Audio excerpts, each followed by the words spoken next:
The wrapping paper crinkled in my lap as I peeled it back slowly, carefully.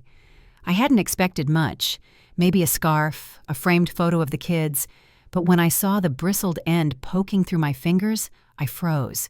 It was a broom, not a nice one, not something you'd wrap with a ribbon, just a basic plastic-handled broom, the kind you'd find on clearance at the drugstore. Still, I smiled out of habit until Verena leaned in, loud enough for everyone to hear. "Here," she said, holding up her wineglass. "Fly now." Laughter erupted around the table. Someone even clapped. My grandson giggled. Verena's friends smirked into their drinks. I looked down at the broom in my hands as if maybe I had misread the gesture. Maybe it was a joke, a misunderstanding. But when I turned to Matteo, my son, he just looked away, took a sip of wine, and pretended not to notice. Not even a nervous laugh, just distance like he'd already decided where he stood. I straightened in my chair, pressing the broom flat across my lap. I could feel my ears burn the same way they used to when I was a little girl and someone embarrassed me in public. But I said nothing. I smiled. I thanked her. I thanked them all as if this was funny, as if I hadn't raised the man sitting across from me, as if I didn't pay the electricity bill in this very house. The room shifted after that. No one made eye contact. The next gift was a bottle of perfume from Verena's sister, and the attention moved on like nothing had happened. But the silence in my chest stayed thick. Still, I used to have a little house of my own. White siding, chipped porch rail, creaky steps that winded in the winter. It wasn't much, but it held every Christmas morning Matteo ever knew, and every quiet night after my husband passed. The kitchen smelled like cinnamon and coffee. The back window overlooked a plum tree. I planted the year Matteo turned 6. I sold it 4 years ago. Verena had just found out she was pregnant with their second. Matteo called me, voice bright and full of plans. "Mom, we're trying to buy something bigger. If you came to live with us, we could all make it work. You'd have your own room, your own bathroom. The kids would love having you close." It sounded sweet. It sounded like family. I remember sitting at the dining table, staring at the offer letter from the buyers. The price wasn't great. The market was soft, but they needed the money now, and I wanted to believe I still had a place. I wired them the money 2 days later, the down payment, inspection costs, and 6 months of mortgage coverage to ease the transition. Matteo and Verena insisted the house would be in both their names for credit reasons. They said, "It's just paperwork, Mom. You'll always have a room here." I believed them. Of course I did. But I also visited my friend Clara, retired now but still sharp as a tack from her years at the county recorder's office. I asked her if there was any way to ensure quietly that I couldn't be removed. Not easily, anyway. She helped me file a supplemental rider, Clause 18B. It wasn't obvious. It wouldn't trigger unless a specific condition was met, but it was there, buried in the paperwork they never fully read. I never thought I'd use it. Never wanted to. But now, after that dinner, after the broom, I sat on my bed with the rider in my lap, reading every word again. Because the house may have their name on the deed, but I remember exactly who made it possible. And I remember what else I planted besides that plum tree. The first few months, I told myself it was just adjustment, a new rhythm, a new family dance. I cooked breakfast every morning. Eggs the way Matteo liked them, toast for the kids, warm milk with honey when their teeth hurt. Verena would drift in late, glance at the table, and say nothing. Sometimes she'd dump the eggs in the trash and microwave frozen waffles instead. I folded their laundry, even when it was Verena's delicate sweaters or Matteo's socks, balled up and stiff from 2-day wear. I didn't mind. My hands needed the movement. My mind needed the purpose. Once I heard Verena in the hallway whispering to her friend over the phone. "She means well," she said, "but there's this old smell, mothballs and menthol or something. I have to rewash everything."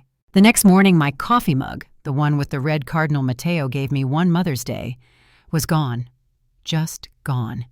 I found it later in a donation box in the garage. Verena began rearranging the kitchen, too.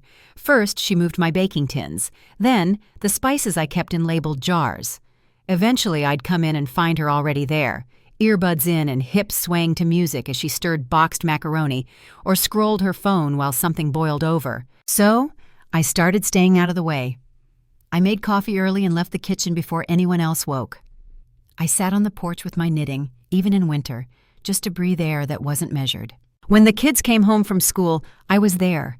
Bandaged knees, warmed up rice, bedtime stories I remembered from when Matteo was small. They still leaned on me then. They still reached for my hand. But Verena would peek in and frown like I was overstaying, like I was part of a world she didn't want her children to remember. Still, I stayed, for Matteo, for the chance that maybe he'd notice the small pieces of me being boxed up and carried out. But by the time the broom landed in my lap, I realized there was barely a room left to shrink. The cake was barely sliced, and already the guests had moved into the living room with their glasses of wine and whispered gossip.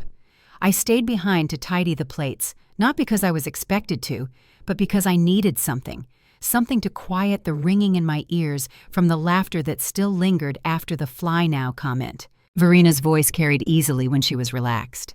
I heard it drift down the hallway as I placed the last plate in the dishwasher. "She's lucky we let her stay," she said, tone careless, like she was talking about a stray cat someone had taken in. Someone laughed. "I'm serious," Verena added. "Next year she'll be in a facility. Matteo just doesn't have the heart to say it yet, but we'll make it happen." I froze by the sink. The faucet was still running. The sponge in my hand slipped and dropped into the basin. I didn't move. They kept talking, voices dropping into muffled hums as if they sensed they'd said too much. But it didn't matter. I had already heard what I needed to. I walked slowly back to my room, each step heavier than the last. My door clicked shut behind me. The house felt smaller now, colder, like I was already halfway gone. The broom was still where I'd leaned it beside the dresser. I picked it up this time, not with confusion, not with humiliation, but with something else, intent. I sat on the edge of my bed, holding it across my lap like a baton passed between generations, like a symbol. They thought it was funny, they thought it was harmless, but to me, it was the moment the mask slipped, the moment the laughter stopped being background noise and became a warning bell. I leaned the broom gently against the wall again, smoothed the quilt beneath me, and reached for the drawer that held every paper I'd once filed away just in case. Because tonight, just in case had arrived. I hadn't touched the red folder in years. It was tucked behind old tax returns and my marriage certificate, its label faded to pink. But I knew exactly what was inside because I never stopped thinking about it. Not completely. I opened it on my lap, smoothing the pages like they might wrinkle from hesitation. The paper smelled faintly of ink and dust, the scent of old decisions made in silence. There it was. Third page, center paragraph. Clause 18b. If at any point the original contributor is made to feel emotionally unsafe, devalued, or subject to undue humiliation within the shared residence's full property, rights shall revert to said contributor with 30 days' notice to occupants. I remember how careful Clara had been with the wording. "You can't accuse them of anything legal," she had said, tapping her pen on the margin. "But emotional safety, that's gray enough to hold power and human enough to matter." Clara was my late husband's cousin, a sharp woman with soft hands and a spine made of law books. She didn't ask too many questions. She just looked me in the eye and said, "File it. Not because you'll use it, but because you shouldn't have to ask for permission to be safe in your own home." At the time, I felt guilty for even thinking it. Matteo would never let it come to that. I told myself Verena would warm up eventually, the children would grow, and the house would settle into love. Now I knew better. The broom, the whispers, the silence at the dinner table, the look in Verena's eyes when she laughed at my expense, Matteo not looking at me at all. Emotionally unsafe. Undue humiliation. Every phrase in that clause pulsed on the page like a wound reopening. I had planted a seed back then, not because I wanted revenge, but because I'd spent too long being the only one unprotected. I slid the document into a fresh envelope and sealed it without shaking. It was time to bring it forward, not as a threat, but as a truth that had waited long enough. And I already knew who I'd be calling in the morning. The notary didn't ask many questions. He flipped through the documents, read Clause 18b twice, then looked at me with a raised brow that didn't need words. "Everything here's in order," he finally said. "You sure you want to file this now?" I nodded once. "Yes, today." The stamp hit the paper with a solid thud, permanent, simple, quiet. After that, I stopped by the hardware store. The man behind the counter tried to sell me smart locks with Bluetooth and mobile alerts, but I settled for old-fashioned deadbolts. I trusted metal more than apps. Things that could be touched, felt, turned. It was still early when I stopped at the coffee shop on the corner, a place Verena never liked. She once said it smelled burnt and sad. I liked it fine. They served black coffee in thick mugs and didn't bother with fake smiles. I took mine to go and walked 2 blocks to the opposite side of the street from the house. The home I paid for. The home where my room had become a storage closet for their indifference. I sat on a bench outside the dry cleaners, sipped slowly, and waited. The morning sun caught the top of the roof just right, making it look warmer than it had in years. The curtains in the living room were open, and I could see Verina's centerpiece still on the dining table, fake peonies in a gold vase I never liked. Around 9, her SUV turned the corner. She didn't notice me, of course. She never looked at benches, never looked for people who weren't useful. The garage opened. She pulled in. The door closed. I waited, not just for the right day, but for the right moment. Matteo left first, early as always, tie half straight and coffee in a to-go cup. He never finished. He didn't say goodbye. He hadn't for weeks. The kids clattered out the door shortly after, backpacks bouncing, cereal still on their cheeks. Verina kissed them absent-mindedly and waved from the driveway. 10 minutes later, she was gone too, her gym bag slung over her shoulder, SUV tires crunching over the gravel. Off to spin class or brunch or wherever she disappeared when she didn't want to be seen. That was when I moved. I had packed the items the night before, just the ones that didn't belong to the walls. Her purse, always tossed across my kitchen. Her shoes, lined like trophies along the entryway. That yoga mat she never rolled up all the way. I set them on the porch with care, not as an attack, but as a boundary. Then I changed the locks. The locksmith came exactly on time. I offered no explanation, and he asked for none. He left without a word, and I stood alone on the porch with the new keys in my hand. The house behind me felt different, already lighter. I taped the envelope to the front door with the same blue painter's tape I used to hang the children's drawings. The letter was simple, direct. You have 7 days to vacate the premises. This residence no longer grants you hosting rights, effective immediately. The original contributor assumes full possession under Clause 18B. I signed it in black ink. Beneath the typed lines, I wrote one more by hand. Humiliation is not part of the lease. Then I went inside, made coffee, sat at the kitchen table, and waited. The first knock came at 9:12, then another. I didn't move. Out on the porch, beside her purse and her polished flats, stood the same broom she once handed me with a smirk. Still hers. Still waiting. He showed up just before noon. I heard the car door slam hard enough to rattle the front windows. His jaw was tight, eyes already blaming. "What the hell, Mom?" I stayed seated at the kitchen table, my hands wrapped around a warm mug that didn't shake. I looked at him and waited.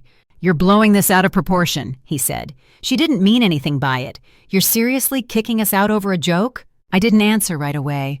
I just looked at him, the boy I had raised, whose tiny shoes I once tied every morning, who once cried when I missed a school play, now standing over me like I was a stranger in a house I paid for. "She gave me a broom," I said softly, "on my birthday." He opened his mouth, but I raised my hand. "No, Matteo, let me finish." I stood slowly and walked to the envelope that still sat on the counter, unopened by him. "She gave me a broom," I repeated, "and you sat there.